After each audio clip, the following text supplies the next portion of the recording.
Dari informasi seputar emiten pemirsa, kita ke agenda ekonomi di dunia. Di antaranya pemirsa dari dalam negeri ada pengumuman suku bunga Bank Indonesia hari ini. Kemudian ada tingkat fasilitas simpanan Indonesia juga masih akan diumumkan oleh Bank Indonesia hari ini. Suku bunga utama kredit PBOC atau Bank Sentral China di bulan Juni, tingkat pengangguran Singapura, dan neraca perdagangan Malaysia di bulan Mei, serta tingkat pengangguran Hong Kong di bulan Mei. Dari Amerika Serikat ada klaim pengangguran awal Amerika Serikat dan inventory minyak mentah Amerika Serikat. Beralih pemirsa untuk melihat seperti apa agenda emiten. Ramai dengan RUPS pemirsa ya, diantaranya dari MDRN, SMRA, BKSL, Unilever, kemudian juga ada IMAS dan CMNP. Sementara DPS dividen tunai dari HYGN, KBLM, dan beberapa saham lainnya, serta pembayaran dividen tunai. Kita beralih pemirsa untuk melihat update dari Bursa Asia pada pagi hari ini. Di tengah tutupnya atau liburnya Bursa Amerika Serikat pemirsa,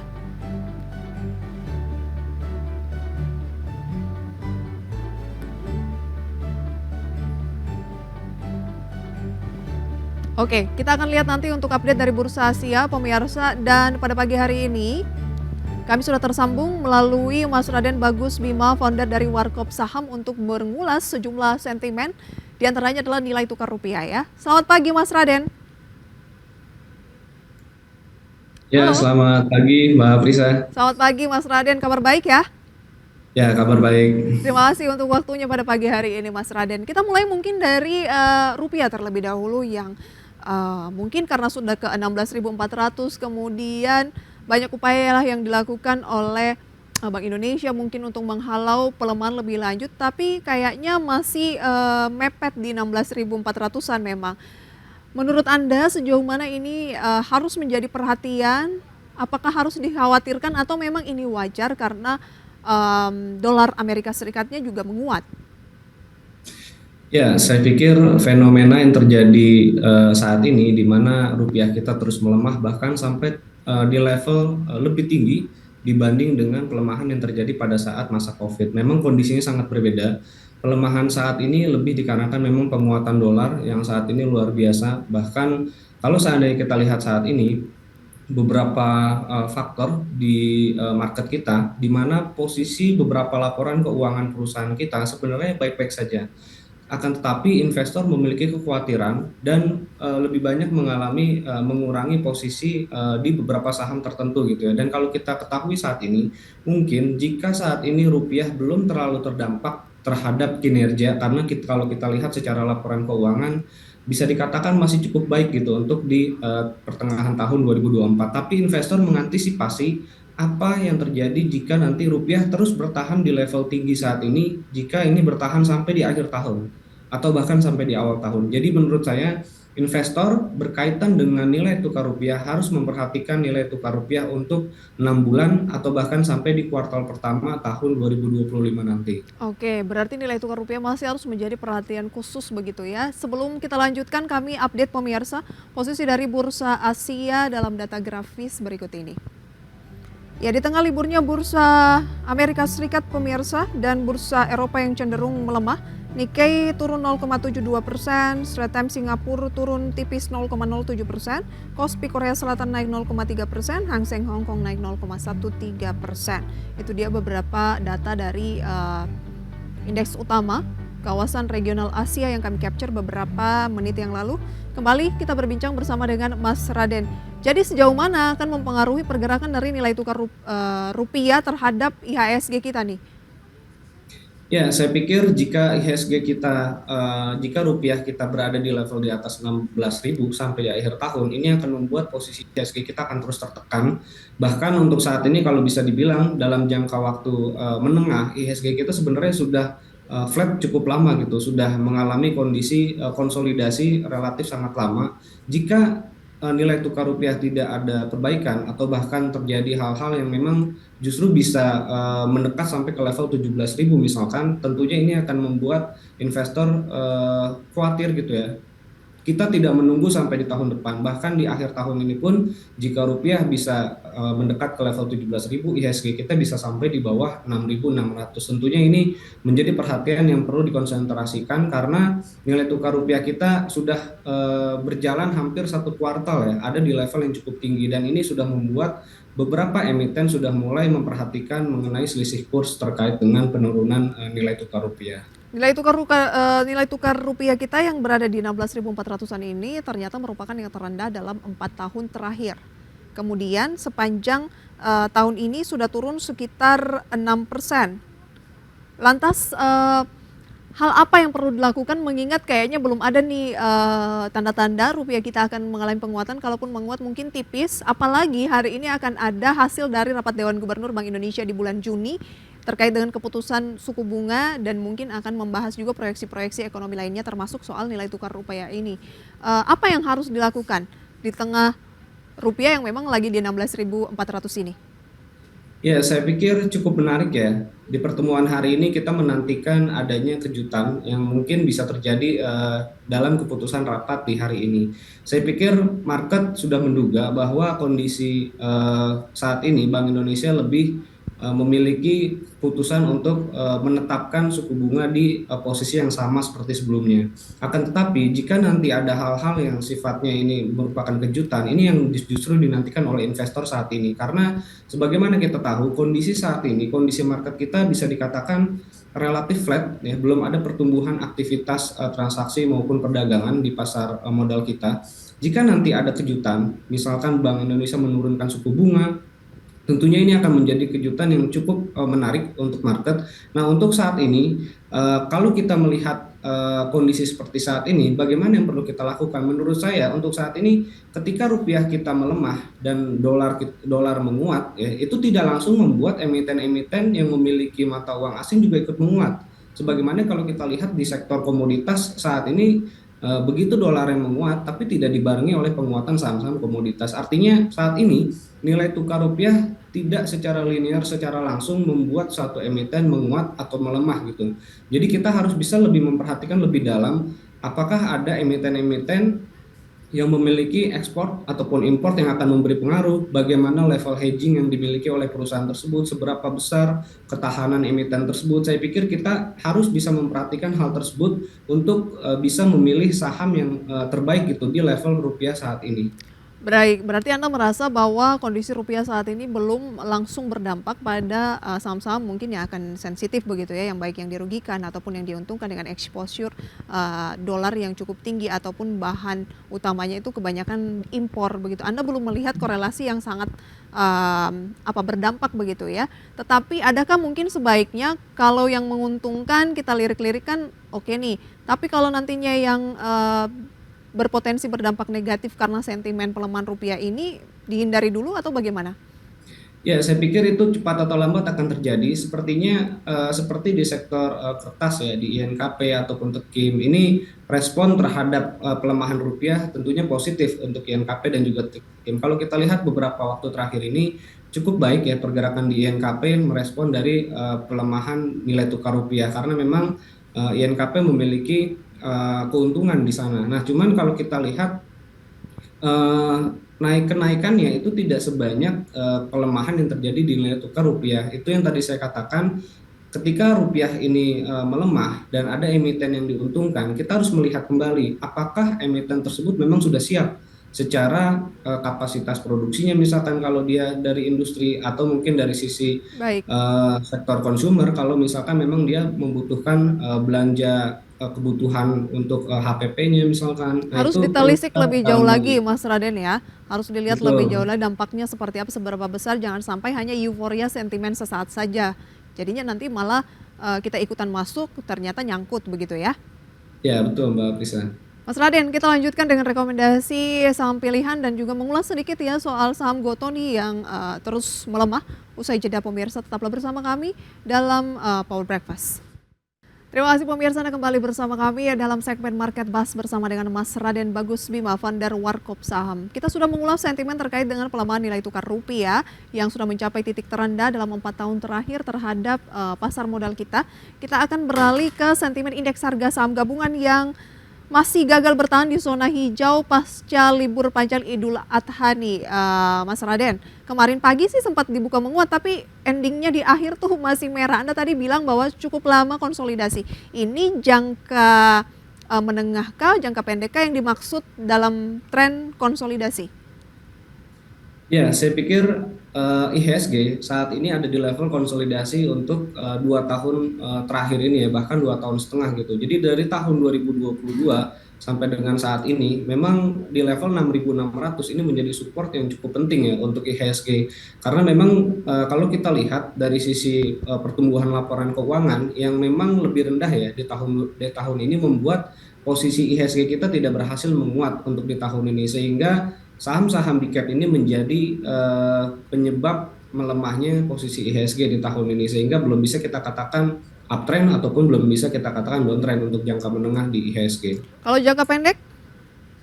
Untuk jangka pendek, misalkan kita lihat ya untuk di tahun ini posisi IHSG kita dari awal tahun sampai sekarang kurang lebih ada pelemahan sekitar 600 poin. Sehingga kita bisa katakan dalam tempo waktu yang pendek ya, saat ini posisi IHSG kita sedang kondisi yang downtrend. Bahkan untuk beberapa emiten pun terutama banking itu sama-sama downtrend ya, sejalan dengan posisi IHSG. Baik, lantas strategi apa yang harus dilakukan, saham apa yang Anda rekomendasikan? Sudah kami rangkum dalam grafis berikut ini pemirsa. Berikut rekomendasi saham pilihan dari Founder Warkop Saham ya.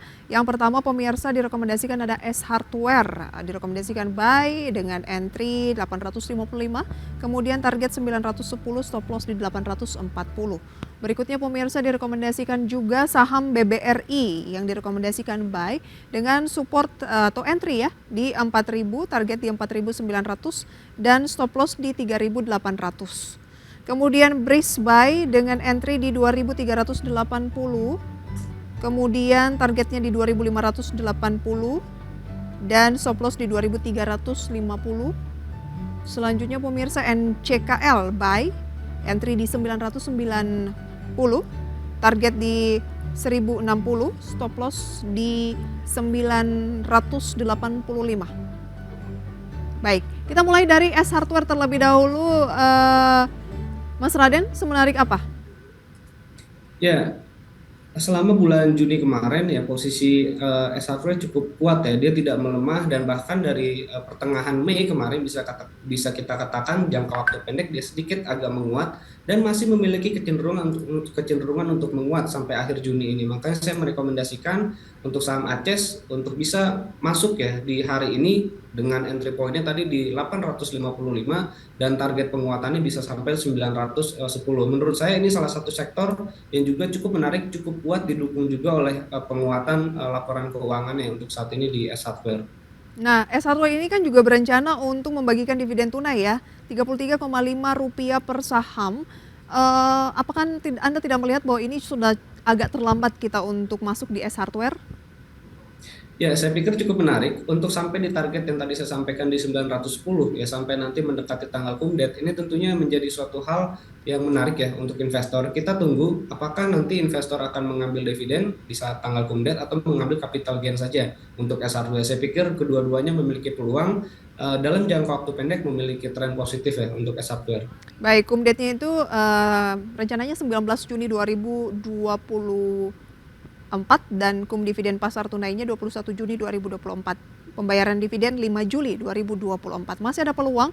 86 saat ini 860. Strateginya bagaimana?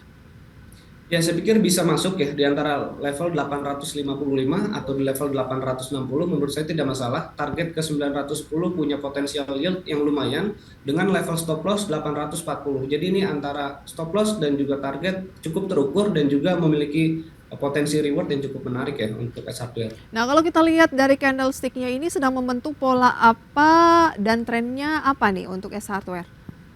Ya, penguatan yang kemarin candlestick-nya menurut saya cukup menarik ya, setelah ada doji di hari sebelum libur kemarin, lalu kemarin pas di hari Rabu ya setelah kita libur langsung mengalami penguatan cukup baik. Ini ada di atas level support, candle-nya juga cukup menarik, trennya juga masih uptrend.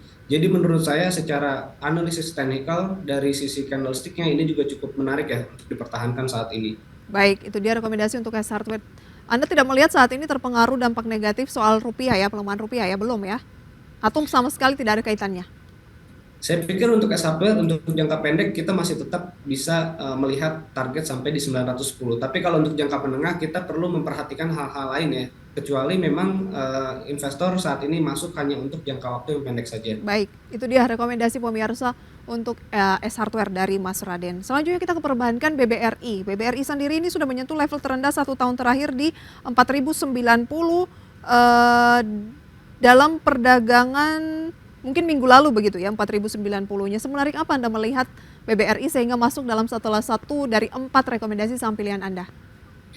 Ya, menurut saya BBRI salah satu emiten yang tidak bisa kita tinggalkan ya, mengingat untuk jangka waktu menengah ya saya merekomendasikan untuk bisa melakukan pembelian di saham BBRI selain karena memang penurunannya sudah sangat signifikan, lalu investor asing juga yang mendominasi melakukan penjualan karena di posisi saat ini sangat jarang sekali kita temui investor domestik yang berani melakukan cut loss atau melakukan penjualan di harga level saat ini. Hanya investor asing yang melakukan hal tersebut. Nah, kalau kita lihat saat ini ketika nanti investor asing sudah mulai mengurangi porsi penjualannya, saya sangat meyakini investor-investor domestik kita menantikan hal itu dan akan segera melakukan pembalikan arah. Nah, selain daripada itu juga, kalau kita lihat kinerja BBRI menurut saya, kalaupun nanti ada laporan di kuartal kedua yang mengalami penurunan, misalkan ada penurunan sekitar 5% atau bahkan misalkan di level 7% gitu, pelemahan dari laporan keuangannya, ini sudah tercermin di harga saat ini. Jadi menurut saya harga saat ini sudah mencerminkan kinerja keuangan BBRI walaupun nanti akan ada keluar potensi penurunan misalkan di kuartal kedua.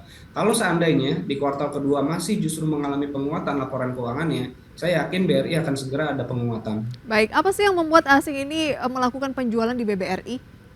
Ya, saya pikir banyak faktornya ya. Setelah adanya rebalancing kemarin dari MSCI, mungkin ada pengurangan bobot di saham BBRI dan ada penambahan bobot di saham BBCA yang kita lihat memang cukup agak berbeda pergerakan investor asing antara di BBRI dan juga di BBCA, sehingga kita melihat hal ini sebenarnya suatu hal yang wajar, sudah sangat sering terjadi mengingat memang ini bukan kali pertama gitu. Hanya saja kita tinggal sabar menunggu momentum terbaik ketika investor asing mengurangi bobot, di situ kita bisa masuk untuk mengakumulasi BBRI. Baik, kalau berarti kalau mau mencari saham bagus tapi lagi diskon, inilah kesempatannya yaitu BBRI begitu ya?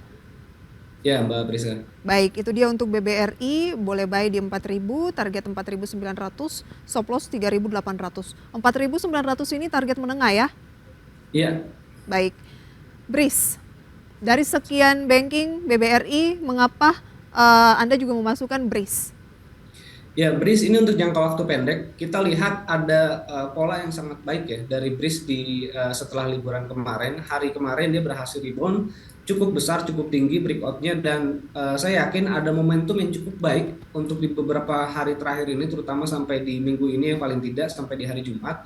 Posisi saham BRIS untuk saat ini kita targetkan memang tidak terlalu jauh, itu di level sekitar 2.580, kurang lebih sekitar 200 poin ya dari level entry-nya. Jadi saya pikir potensi reward yang bisa didapatkan di saham BRIS ini cukup menarik, mengingat emiten-emiten lain untuk saat ini secara grafik dan secara teknikal belum sebaik saham BRIS.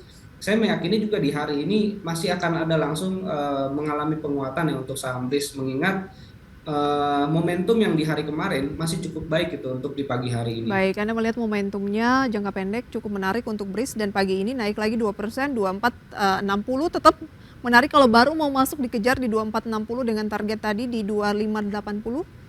Ya, saya pikir kita tunggu 5-10 menit ya jeda setelah opening. Takutnya nanti ada potensi penurunan kembali di 5-10 menit ke depan. Ya, kita tunggu saja 5-10 menit ke depan untuk dapat harga best price-nya ya. Baik. Selanjutnya adalah NCKL. Ya, ini juga salah satu emiten yang menurut saya juga sangat menarik di antara saham-saham yang lain yang saat ini pergerakannya agak membingungkan. Nah, ini NCKL sudah menguat berturut-turut walaupun sempat ada pelemahan di beberapa hari, tapi sampai closing dia berhasil menguat kembali. Jadi menurut saya ini salah satu saham yang secara teknikal tergolong cukup baik, terus juga secara komposisi broker-broker yang melakukan pembelian juga cukup baik, sehingga kita merekomendasikan memang untuk jangka pendek, untuk paling tidak sampai di minggu ini dengan target penguatan NCKL itu di 1060. Saya pikir level 1000 sampai 1060 ini menjadi level yang bisa menjadi level take profit ya untuk NCKL. NCKL sudah menguat 4% dalam 4% lebih ya dalam sepekan terakhir dan hari ini naik lagi 0,5% di 1005. Anda melihat peluangnya secara teknikal ini masih sangat menarik ya jangka pendek ya. Ya, Mbak Prisa. Baik, ada target di 1060, kemudian entry sampai di 990-an dan stop loss di bawah 985. Itu dia 4 rekomendasinya S Hardware, BBRI, BRIS, NCKL. Kalau saya melihat dari analisis saham pilihan dari Mas Raden ini memang kebanyakan lebih menyoroti potensi secara teknikalnya saat ini. Memang strategi itulah yang paling tepat di tengah konsolidasi jangka menengah dan bearish jangka pendek indeks harga saham gabungan. Ya, Mbak Prisa, mengingat kalau kita lihat ya kinerja keuangan kalau bisa kita compare dengan di tahun sebelumnya tentunya belum lebih baik itu dibandingkan tahun sebelumnya sehingga kita harus bisa mencermati untuk jangka waktu saat ini yang mana yang memiliki teknikal yang cukup baik itu untuk kita bisa masuk baik untuk trading ataupun jangka yang menengah. Baik, itu dia untuk analisis saham pilihan pemirsa dan memang belum 10 menit seperti yang disampaikan oleh Mas Raden ya. Baru pukul 9:06 indeks harga saham gabungan sejauh ini membukukan kenaikan tipis 0,2% atau 0, ya sekitar itu pemirsa ya. 11 poin di 6.738 menguat nih. Dengan nilai tukar rupiah terhadap dolar Amerika Serikat juga menguat 16.349. Dan lebih lengkapnya pemirsa mengenai pembukaan perdagangan kami hadirkan usai jeda. Tetaplah bersama kami dalam segmen Market Pass. Terima kasih Anda kembali bersama kami dalam segmen Market Pass pemirsa. Kita sudah berada di segmen terakhir dari informasi seputar pasar modal. Dan kami akan update posisi indeks harga saham gabungan saat ini memang masih menguat tapi makin tipis ya. 0,04% saja atau 5 poin saja di 6.733 dan rupiah terhadap dolar Amerika Serikat menguat di 16.349 naik 0,09%. Dengan deretan saham yang menjadi gainers based on value adalah BBRI naik 2% di 4.180, TOSK atau Topindo Solusi Komunika naik 3,28%, BRPT naik 2,76%, CAMP 9,34%, ACST naik 12,9% di 105. Kemudian beberapa saham lainnya seperti PDPP, kemudian MBMA, Bumi, dan juga TINS. Selanjutnya pemirsa losers adalah Multihana Kreasindo yang turun hampir 3%, Kardik Aero Services atau CAS turun 2,36%, ISSP, WIRG, IGAR, GPSO, SNLK, Mark, PMMP, AALI juga masuk dalam kategori top losers. Sejauh mana Anda memandang pembukaan perdagangan pada pagi hari ini Mas Raden yang kebanyakan diisi oleh saham-saham seperti Bumi, masih terus bergulir begitu ya, kemudian ada BBRI. Dengan penguatan hampir 2% masih tetap menarik untuk dibuy ya? Ya, untuk menurut saya saham BBRI ini baru awal permulaan saja ya. Jadi tidak perlu khawatir. Yang belum melakukan pembelian pun bersabar saja. Setiap ada pelemahan kita bisa masuk ya untuk di saham BBRI. Oke, sedikit. Melihat opening kita di pagi hari ini ya, ini sebenarnya tidak jauh berbeda dengan hari kemarin, sehingga kita perlu lebih mencermati lebih dalam terkait dengan masing-masing teknikal di setiap saham. Baik. Sedikit mengenai GoTo, ini kan juga pasti saham, istilahnya saham sejuta umat mungkin ya, karena kan market cap-nya juga termasuk yang cukup besar. Nah, pagi hari ini naik 2% di 51. Bagaimana analisis Anda mengenai pelemahan GoTo yang sampai di saham Gocap nih? Ya, menurut saya kata kuncinya seperti yang tadi Mbak Prisa sampaikan ya. GoTo ini saham sejuta umat ya, saham yang beredar di publik sangat-sangat besar dengan market cap yang sebesar saat ini sehingga memang tidak bisa dipungkiri bahwa saham GoTo ini bisa mempengaruhi kondisi market ya untuk kondisi saat ini. Kalau kita lihat mengenai saham GoTo sendiri, belakangan ini bahkan sampai di hasil RUPS kemarin hampir tidak ada sentimen positif gitu terhadap GoTo. Hanya terkait dengan sentimen buyback yang saat ini memang dinilai bisa memberi sedikit angin segar ya untuk investor GoTo karena nilainya menurut saya juga cukup relatif besar, 3,2 triliun. Dan ini diambil dari porsi kas perusahaan. Menurut saya ini sebagai upaya untuk mempertahankan posisi harga saham GoTo. Walaupun kita ketahui memang kinerja keuangannya belum membaik, lalu ada informasi mengenai PHK di Tokopedia, sehingga hal ini justru lebih banyak kekhawatiran yang dikhawatirkan gitu oleh investor, sehingga investor beramai-ramai melakukan penjualan gitu dari sepekan terakhir ini. Baik. Anda belum melihat ada sentimen yang positif dari GoTo selain peluang ataupun apa ya, lebih ke usaha untuk buyback seperti itu agar harganya tidak makin dalam seperti itu ya. Terima kasih banyak Mas Raden Bagus Bima, founder Warkop Saham, analisis rekomendasinya pada pagi hari ini. Sehat selalu untuk Anda. Sampai berjumpa kembali. Selamat pagi. Ya, selamat pagi Mbak Prisa.